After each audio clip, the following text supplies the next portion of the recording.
اللهم يا من على العرش استوى يا من خلق فسوى وقدر فهدى وأعطى كل شيء خلقه ثم هدى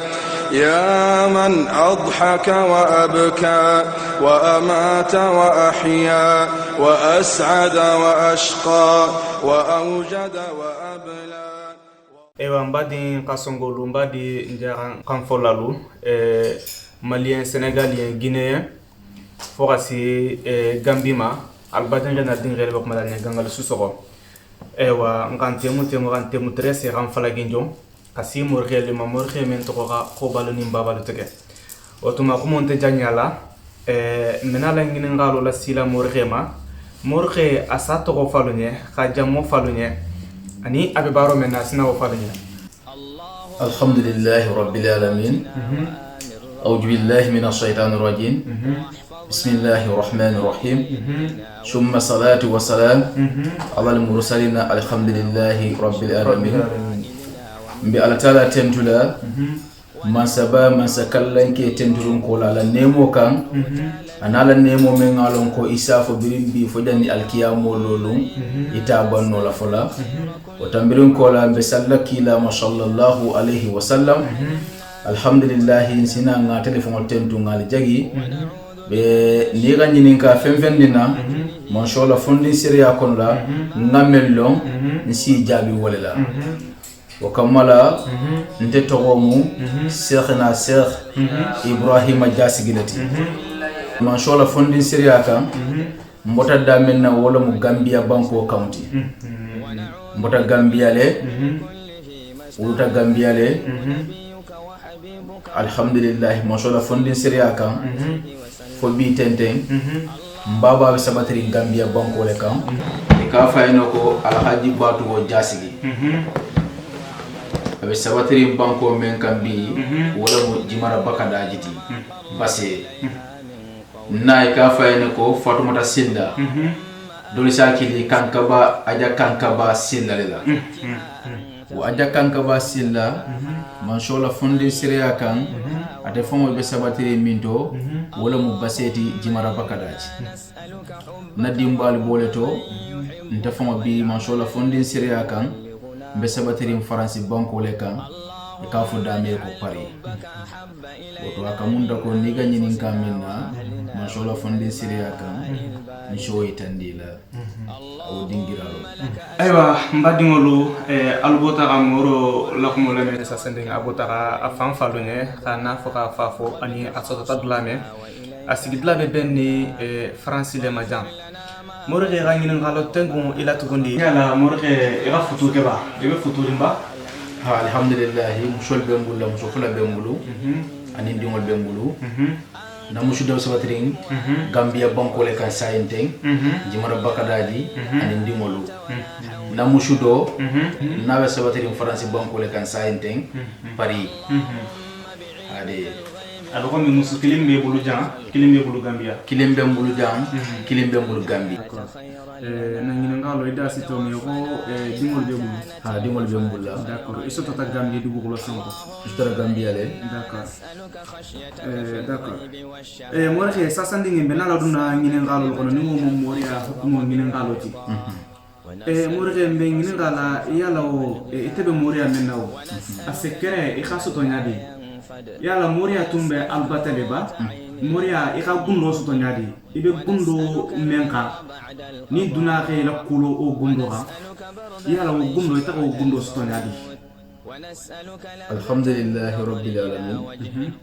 ila ngin karo adiyata nyabunyata mon se wata bake mon shola fondin siriyaka yo ndelienna alifu altarimento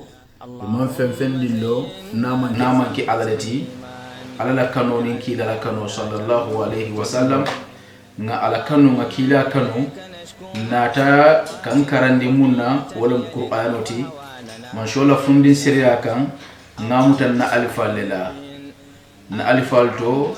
man shola fundin siriya kan nata mutawallela alala de maro kan nata ku jama dol shoto si bole kono la woto niye nyinin ka menna ngamel do mbole fole basinte albota ha murke la humolame bitu guna ngine ngallo be na la sila dulame masasandi murke don imu moroleti inte domati inte somati do no moria do ni somaya ni domaya ta kilinti donc murke tela baro abe sinsinin jomanga misala la baro be baro joman kala mo golunye ni be sinsinin wo misala la baro me ni iba kala mo golunye ngasiya ibe baro joman kala nemo alhamdulillah shawata bake sho ila nyinin karola ndalbe alale bari atala ato mansholti atalum dafegol be dalat kay hadamadin ni jinnolu enati dunya jam pour kati alale batu kashonga ati alama ati atala kashonga la nyinin molma kashong ati atala torakolma aninka kila fanan kanu sallallahu alaihi wasallam oto jigo men nga soto ni altala temola akamunta kum fanan natan tubu alala baro man saba man sakallanke ko ko man khana lillahi kana allah lahu ni kedati alaye ala fanan be kele yeni yo oto man shola fondin siriya kam ni ade bimbe wosula ku dola mbi jigiri alala ko altala abukala jomo wali ndelle fon ka ñoo jamfa ndelle se bo ñoo koto bar ala taala abuka hadama din jamfa adum abuka bu hadama din fana koto la moji gole shoto ala taala ku woto bari mbeko momen na sayente ate manso le flo bentala nya benna na ali halul kenyato birum foko moto wala sabu fana manna silam ngakuno mfango ye nata kuno hadama din jamali ye bara manke mfango la semboti amanke ko mfango le be akataka mfango ye hani ala taala mbentu kurungati alaleka wotu ko men ngasoto ali alakan mbe jigiri ngati alale fanan nako niyo bati alale fanan bulla bari dunya bolo kono alaga be tabaro dilale e barlam dunya ha alkiyama wala sabu donc moriya mashola fondin siriya kan ontelbe tukuru alale kan ka do kundu kitabole la qur'anu lamu na alakanu na kila kanu bari ka ala masolo men kila fongoye alakanu kamala akatale alama solo tilo kono la akatale wulu talulu wulin nani ani woro alama solo men kake kilaye donc kamala wakila lo kano kamala wala asabu ko fanan billari ni nambe dankenari ngala ko tuma do ala se kafuno male ka jama misile modu ke makoy ke dema nakafo fanan be do wala fanan kamala kafo men ngale ka fa ko majimatu cheikhna cheikh ibrahim jasila groupe kafo belori wala kamandua kafo lamu ali basinte moro ibota ebe baro men kala ibota ko fo kata france jan kata bula gambia mali bohono senegali guinée siya tato kwa siya be barono sonika kan fola barono fulla kan fola barono kasonga kan fola barono ikata kan mo kan fo bakoti ado bebeni morge la kafo kono bitugu morge komi alaga internet sigla be france dugulo santo jam yalaw ndabe na la sileni ngalo doluma ni mo men cité te morge ma khafo baraku gole ya bala yalaw be barakela mo gole ni wala sa baraku no ya wutila mo gole ba nka menke ka hadamadi dema niaji mbe hanyila ka hadamadi dema ntebu ka hadamadi na hajo jarano adu ntebu ka hadamadi fanan dema no bari man show nte fon mbe kuma kante nte bati ala fon le bulla nagante la nyaawo nyama mbetu la wala nyaale to bar ko men ngaji go men shoto ala kuwoto adu mbelarim fanan ko sayani mbalu ate ala le fanan ngadada kuma ay dunya fo ngoda nyamena aman sibo sito tiyo sifa bere dunya balwo ni kono dunya fa ko no fi kulli makhani dunya ton kon nano be kabirin fulaba musarabulle ba fo mandinka ba fo shunshuwo ba fo jola ba fo kashundin ko ba si wosi abebe no dunya balwo kono to alaman sibo ndi sito ala taala dino alla buka misileme ya di hadamadina to komen o dingira lo mu ne nyinin ka men na ndollo ani bi tarlo to jigo mu alalti milari alal fanan basinte harbi wo hukumo kono alo nyabal badin kena lingere la gangalo su so ngin ngalon tena la jam fa la bitu go donno albota ka mur khelane abe dumeli menga wole mu ala kusuma foti ha salikila sanman bangani muhammadu rasulullah ti kisoni nemo ki ka banye mur khele dumeli olera abe fonfondin kala buna harma dingolo nye ni wo mu duwa woti abe sinsini o duwa wolera abe France dugu kolo son tedanga duwa wo ke buna harma dunye wala sa hanna ko men bela atamu moro leti atam duwa wole kala alale mu ajabi baboti wo hukumo gono murge halisia ngin ngali dama do be mbulu ga kila saninga humo datam iyalo me France dugu kolo son tedanga comme mbotara bara ko mo fene nyamema mbadi muso kika rebede ani mbadi nte kika mo menno metulum ifanula interfera tulunge yala woni olu kokebe na la futula idunga futu ngini nyabe do ma ikorta futula ima futu soto est-ce que ebe dumelin duwa o menga esi duwa o kene mbadi ngelo ni mbadi muso lunye wala sa ala ga sira futu ku beto di wotila mo golma ba alhamdulillah rabbil alamin yedda men nyinin ka ma shola fondi siriya kan ye ayon sewa yon kontani folo to hadamadin konto fili bela haju bela isu ala masalo seddu makan allahumma salli ala sayidina muhammadan wa ala alihi wa sahbihi wa sallam taslim fem fanan show mutano imari fanan show fanan muta ala masalo ni dunga sifa o sifa no imari ya muta harjage ba kono arjanno ba kono simaya ba kono jada kende ya ba kono fem ngani muta nin hasidiya beto konnante ya beto ala sa bondika ni atare ko fanan ko dinkule beto tamaku kayto ko musukule beto bela firi musore fananna ibe sigiri isi tukuni lekan ala mashalolu astaghfirullah ani isenin tol muta yolo wirdi allahu akbarulu wala hawla wala quwwata illa billahi aliyul azim so hadamadi ngani muta ye jigodi alala yela alala yakutu alayen yeson alayen yi alakanu yakila kanu ala bi mari wasalale alala mu jongo wasalati be senin danken ya soto yeni mute ngani to ko hadamadi beshe duwa ke no ifango yen bari ni jigita mogola kata ka duwa nyini ngabulla wonte tanati o manati fanan ko ite korite fangola le hani walle korite fangola pour ka duwa ke wono manyo shudo kula i jigita mogo menna isa wali nole da menna folo do ko mboto ngata kare kan ay ndema dala soto sukuro tembulo kono walla ndema te shongodo yo jigo men shudo kata o kari dani woto o jigi kilim fane sa soto nole hadamadiya to mo ya kono kay ko shoddu wala amma kharamu amankom barikila sallallahu alaihi wasallam sedina umar beta makka wato mena akayno ko shoddu wanye pour montol la ko do ka duwani ni mo wolien mo balu mo kendolu alala mo wolu pour mengalo ko alasi wasale to beseni astaghfirullah wa muta ala masalo muta niene muta goliya be ka yangan ne siti ala de wasalale basinte aloka murkhela jaboje mbotara nginga lo menna albotara la jaboje otuma halibi ni murkhe ala men rubu dono nata kamale fonde ben ko ni ngamote me murgo nginga lo la nala jabo ketamenti moria gundo kono asibo fo alani ibotara men fo sasandi moro yala ijabota gani allahumma salli min fusasani ni mbadi musum memman qara wal man mbadi memman qara ni otigila mo wuli takasima ila dulaja ke gonto jangana nyamema e gadema duwa wala kadema kangini ala fe soto jamano kono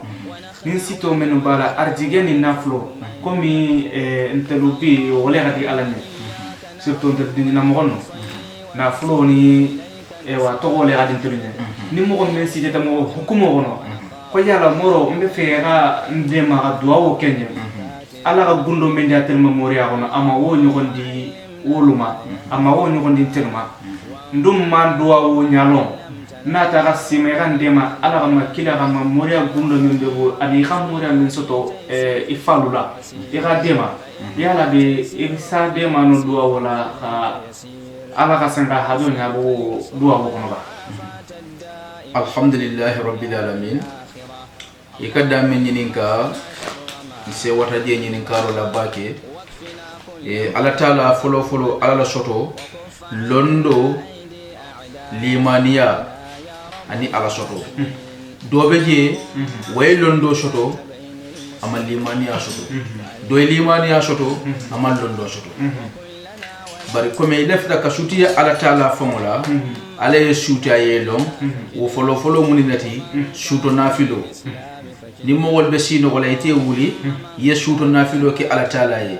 ni ya kemele no bam akeme fulla bam akeme sabalo no bam isa ke no ala taala ye shuto kono la nafilo yo ke ala ye tara ye bulolo ala taala ye aratala ala sila hajo jara yo nim men dum fana ngalon ko wo goliyata amari bulla anata sin fumbala jang kana ka walin jigo kamala ala la kanonin kila la kano kamala kanana woto kamala nte fana mbata wo ala le fana tarala ngo mari fana na hajota ngadi ala fana na yo nte ka hadama dina hajo di ala fana nyamenna o bende fana ala fana tema woto bari dunia bese ala dani le alan show bari ala dani nyaale fatatare yo bari nte ka hadama dina hajo dino ala la nyamenna o bende fana ni ala la fana tema yo bari ni fuda damma ngani jiboni danke ni asoto ko be jigiri ala la wala sabu ko ko manso men be jigiri ngala non tu ko ati ala la fananka mbela ngati ala la fananna wo ali halul kenya kamala ni na tawwalin fanan sila ko tanu la ngadi wo ala la bari wo ala taala la mudayta be wasalati sikanto birin duniya fu alkiyamu ala la ka jomo wasa woto ala men mun kalbe wasalati fanan ke la ko taala ngadi ala taala la gullo kono la mo mente mel no la baro bende fo ni ala fo mo la tema basinte ngine ngalon tenala janfa ya la bitubon mbadi lamele bagolu soni ka ranfolalo ni fulla ranfolalo khasonga ranfolalo afrique be la jelumo haninte africainti ni hajo be duwa woma ni ala dum hartige duwa wola ya rabbi gawli rasi morge ma memorge ni mo min fexé tela soto ebe la soto est-ce que limoro be la si la soto limoro mena wala sa mo meno hajo be ma wala la soto ba yo comme ila dame nyinin kato alhamdulillahi rabbil alamin o fana ngaw wasa yon kontani ay sewa pour kaje ko nimmi lefta pour kanta kundi mo soto pour ka fotama folo to ni bi alaye hanni mo gol ni wo mo gol be nyinin na yo commenter nte buka hadama de nyinin nte be ala nyinin ka woto nte hadama de nyinin nga ala nyinin bar ni nga ala soto o be sinana fonna bun ko ja hande man nan numéro fo dilla sina way sen jambondi bari jigo mate ala ta adu man tubate ala la bari membe ni ala tema anen kamen ki ala yi nte wolonde woto kamala nim keta ala yi momo keta ala yi be dunya dawda hande be dinko do kono mo li sinna si tari ji woto dingiralo ade voilà o famiata ngalo be fonfondi kala ba kala ala le vraiment fenkela ga mo ngi be fenkela ala le ngene bon comme filmero le muniti adobola duna jambo bele ay tara donc do safono li morgen tele fera tani morgen langi ngaje mais ni ira negi dulu silabula o tigla mo wasike sababu ti be dla me ko dla soto ila di kumata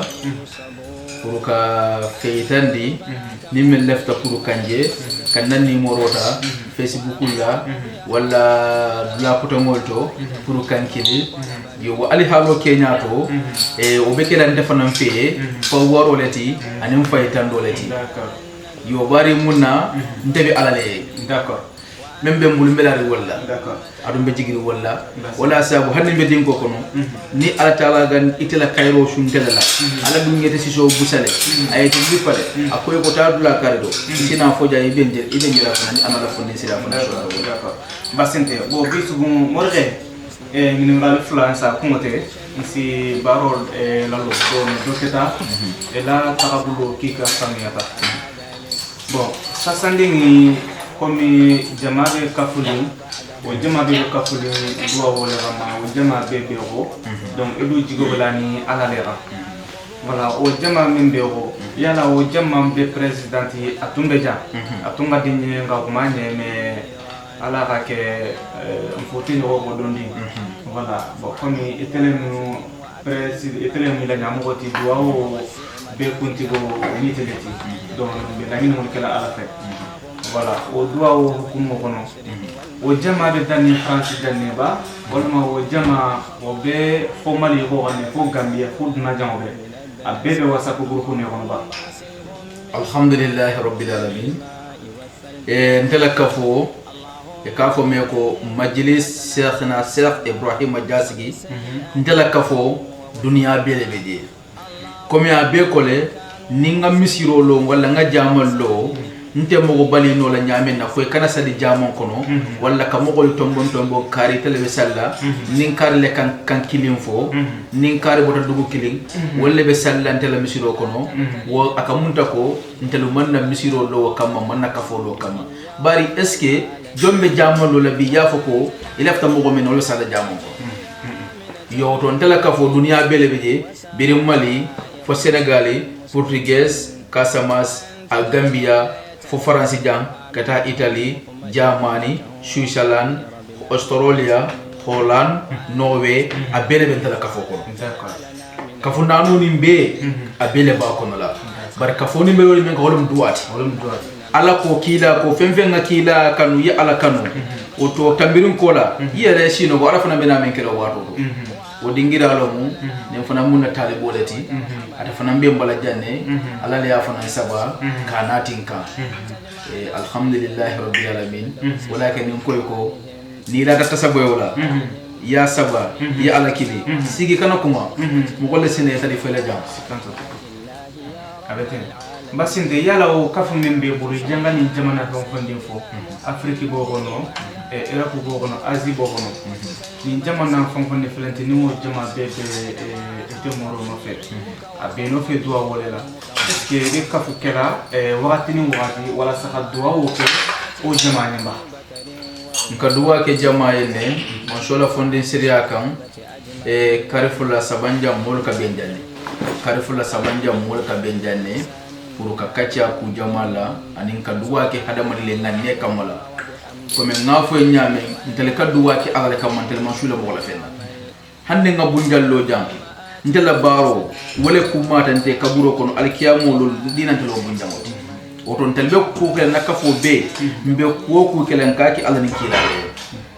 wata kamunta ko ndeka dun ka kalwa ke hadama dile nakafo fon la ko ka dun bun kono tili woro la mbe bun kono mbuka fendi bandoto tili sabu mbe bun kono mbuka fendi banda ka duwa ke jama misile mole pour ala taala men salonto ala la kanoni kila la kanu kamala woto dingira wo ali halo kenya kamala ka duwa ke ngande la dunia kuoku ala ka jogo jogo mun na folo ngandelo basinte yala morge o ibe dumeni duwa umenga ni be dumeni ala kufu menga ya rabbi na bota moria hukumu kono ibe bara kote kala ifani atramente moria hukumu kono latiba alhamdulillah rabbil alamin ma sha Allah fondin siriya kam kabirin take ndunta moria kono ni mbide man tamanta bara kote ndaka mbel to sabayo on korosonte wolelo koroshonte wolola ndada afriki foni ndada wurole kono kata kadonni seneje bari dunia fa mu jato batalati inte tar la bato kono man torosho wota kamunta ko ntelbe jigiri ni wala mutasabayo ni korosho be jigiri wala yo ntel mantari barako tanti ba baro ke mantari wala ja ntel baro mendi wala mushudo be ngaki alale yo tilo be ngaki alale anin kila kano kamala kamenge kila anin kamengi alay wentel wasala adu ala fana ngolonne oto kamala ntelu mansola fondi seria kan ntele mam bar kotel long hadamadiyato mogoyato nam ki dualati donc morge ebe France du golon santo jam asi sandi jolo bo sandole be France du golon santo jam ni be domeni duwa wora anin ka kele jamani sandole ego ke duwa wala ile jamani ni be domeni duwa wora sandole France du golon santo jam man shola alhamdulillah man shola fondin siriya kan nte man sabati nkata Italie nkata Allemagne nkata Suisse nkata dula jamal yo akamunta ko bari jang ibelo na France man shola fondin siriya kan akamunta ko yenyi ka damena birinter nata wato menna be sabati France janne yo bari kata Allemagne kata Suisse kata dulado kanana yo ba jama be yentelo ambasinte alubota kha morikela be sasandi ni ga jebe fanfola re fanyeta c'est que ebe sigili menga fani alemu atolu be sigili menga atende sigili fani ara de sigili nambara kan de sigili jamfaka ab sigili menga wala mu duwa woti fama yitante ku gotente donc ni mo me hajo be ga ni morikela na soto gundo ono keno rantere gundo ono alhamdulillah rabbil alamin si wata bake Allah seno la jang Allah futoma pour kana kanje pour kana nale kacha ali sara tente bulu ali sara bi adale bulu ali mu alen nale sara amina wotambiron kola man shola fondin siriya kan mo dantandili be mbulu janne melia lonko ibe sabatiri mo fongole bala jang ke karandi duwala gullola ani isifa nafanu dunya balwo kono biril londo la karola fo hadamadi yato fo kanabula altala fongola kanoto ani ala nyini nyato ani ala shoto nyato ani kila nyini nyato ani kila kanu nyato o mo wol be mbulu jane talibolu yo bari man shola fondin siriya kan ibebu kana no nyola bari ko men jamano ni ko man shoni abe balu ni nyamena yo bari wato dolu ifula sabase ben janne e mo nani se ben janne wato dolu mo kidin fo senanole yo bari munna ila tamul kenya kamala jamano ni ko man shoni yo na talibe do fele siri mbala ni fanam umar leti mo kende ba mo sobe ba alhamdulillah rabbil alamin aywa otuma obenta doke bunya ni karamo ko otuma nyaabo umar ken sigini wala komi moro wa khafo nyamema talibolu gasia mais inte nyotar la jantuma ni tuma ka asababu ke jamano kunyati otuma alnyabe ni kamari men sigini ngasen boto wolem umaroti talibolu to atelebe mor khebata jambi nata hole tara abata jambi ani groupe presidenti mais ma atela soto ni ala suntam wakati wote nyate sukma donc bitu ngalo men tel bulu ga nyati lim murghela o ngalo nsita o ngalo la bangala komi nsita moro le ma domante somante moro le mun dun sita ma bisigili more alera ni ala ga ken sita man dun ngalo men le bulu ngolo kala ga ban donc nkemme tagano ni morghe man do ke jamani la mel bago musmania khiba ma mandenke ni jaranke ni kasongo fullo ni bambaron ni soniko metaga ikata la mel kala tinya wonyandima metaga na man do ke jamani do na sigini wolea odi morghe e wa do ke jamani alanga akontati do ke jamani ni alanga ke ngoto jam o simodolto ni ala sonta mani jama si nyoje ni president si nyoje kalon afo inte janga mo arnake inte janga wala na flu mutela kata kombi mo hotol batela nyamema ete sigini duwa wolera e duwa wokela gundo to ala kili gundo to donc le sigini wolera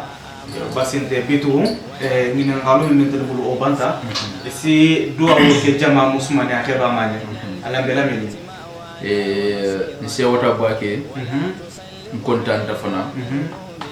alla na jang pour ka futama pour ka na kan konto ko ala sa hajaro kali amin ala sa sabu ma dia amin amin ala sa suturo tambo kanna amin ya rabbi ala sa kanna ya rabbi salati amin ya rabbi amin hadamadi alla ka dum wasa ni hadamadi ngay ñoko hadamadi ndema asafure